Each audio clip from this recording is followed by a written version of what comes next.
جب ایک جھوٹا جنازہ علی کے سامنے رکھا گیا, ایک بندے کو کہا کہ سو جاؤ, مولا کو بولیں گے بندہ مر گیا ہے, یا علی جنازہ پڑھائی. کہ جب علی نماز پڑھائے نا اٹھ کے کھڑے ہو جانا, پھر ہم علی کا مذاق پڑھائیں گے.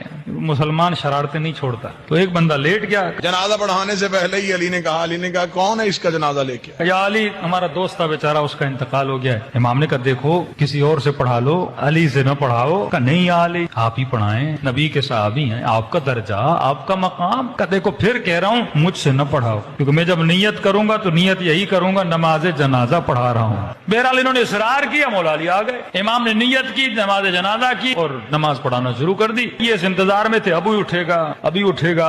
نماز ختم ہو گئی, اٹھائی نہیں. اور ایک جناب آگے بڑھا اور اس کو اٹھانے کی کوشش کی, بھائی اٹھ جاؤ نماز ختم ہو گئی, کہیں تجھے نیند تو نہیں آ گئی. علی مسکرائی, علی نے مصلی چھوڑ کے کہا صرف مرا ہی نہیں ہے, قیامت والے دن ہر کوئی اٹھے گا, یہ پھر بھی نہیں اٹھے گا. مولا یہ کیوں نہیں اٹھے گا؟ فرمایا اس کا بدن نہیں مرا, اس کی روح ہی مر گئی.